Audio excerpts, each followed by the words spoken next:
Graham Salisbury's Eyes of the Emperor is a young adult novel based on real events from World War II. In 1994, Salisbury wrote Under the Blood Red Sun, a story about a Japanese-American boy in Hawaii during the Pearl Harbor attack. Eddy Okubo, a minor character from that book, takes center stage as the protagonist in Eyes of the Emperor. At 16, Eddy, the American-born son of Japanese immigrants, feels compelled to serve his country amidst the turmoil of war in Europe. To enlist, he alters his birth certificate. However, the climate in America is increasingly hostile toward the Japanese, and Eddy soon realizes his country neither honors his service nor recognizes his humanity. Living in Honolulu with his father Koji, mother, and younger brother Herbie, Eddy is raised in a proud Japanese household. Koji, a boat builder, insists his sons honor their heritage. But with Japan aligning itself with Germany and Italy in 1941, anti-Japanese sentiments are rising in the US, even in Hawaii. When vandals destroy a boat Koji had just completed for a client, Eddy, feeling the weight of growing hostility, secretly enlists to prove his loyalty to America. His father, however, views this as a betrayal of their Japanese roots and ceases to speak to him. When Japan attacks Pearl Harbor while Eddy is on leave, Koji, enraged by the attack, relents and tells Eddy, "You go. Fight for your country." Eddy reports to Schofield Barracks, where he's assigned alongside his Japanese-American friends Chick Matsumura and Cobra Uehara, but their loyalty is met with suspicion. Their commanding officer, Lieutenant Sweet, refers to them as Japs, confiscates their weapons, and orders them to dig trenches while their white counterparts train.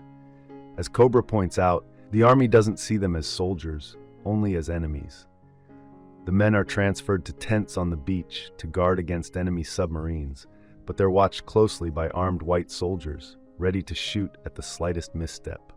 While on watch, one of Eddy's fellow soldiers rescues a stranded Japanese submarine pilot, who, overcome with shame, pleads to be killed rather than captured.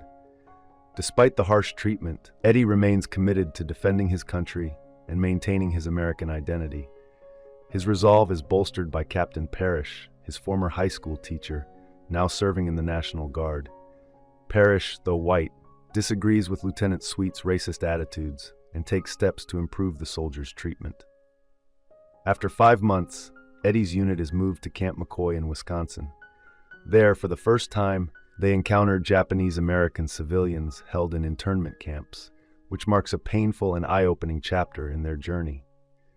At Camp McCoy, Eddy and his friends undergo boot camp, but for the first time, their superiors are of Japanese descent.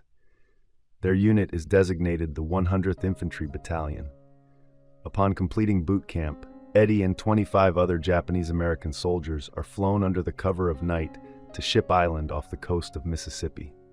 The island, home to Fort Massachusetts, built during the Civil War and later used to quarantine yellow fever victims, is barren and brackish. The soldiers are told they will participate in a top-secret mission on the nearby Cat Island. While Ship Island serves as their base for lodging and meals, they are ferried daily to the jungle-like, alligator-infested Cat Island, where hundreds of dogs have been gathered to be weaponized against the Japanese. The U.S. government, following a suggestion by a Swiss advisor who claims ethnic Japanese have a distinct scent, has organized a covert operation to test whether dogs can be trained to track and attack Japanese soldiers. Unbeknownst to Eddy and his friends, they have been selected as the subjects of this experiment. On Cat Island, Eddy is paired with a dog named Cooch. The soldiers are instructed to engage the dogs in running and chasing, but the activity takes a disturbing turn. If the dogs approach them in a friendly manner, they are told to repel them with whips and slingshots, to teach the dogs to associate the Japanese with hostility. The soldiers must hide from the dogs in the underbrush and endure attacks and bites, but Eddy, true to the pledge he made to serve his country, endures the humiliating exercise with quiet forbearance. He doesn't hold a grudge against Cooch, understanding the dog is simply doing his job. Eddy knows the dog is not responding to Jap blood, but simply to just me, just my scent, human scent. Eddy's instinct proves correct. The dogs cannot distinguish between soldiers based on ethnicity. After 4 months, the experiment is deemed a failure. Eddy and the others rejoin the 100th Infantry Battalion in Europe, where Parrish, now a major, expresses his respect for their loyal service. For Eddy, that respect is the reward he longed for. He reflects, "All I ever wanted from this army, or even from this country, everything was in that look. Respect. All the rot I had to go through before that moment was worth it, just for that one thing. Now we were equals." Graham Salisbury was inspired to write Eyes of the Emperor after reading Japanese Eyes. American Heart, Personal Reflections of Hawaii's World War II Nisei Soldiers, 1998, which includes a first-hand account by Japanese-American veteran Raymond Nosaka of his experience on Cat Island.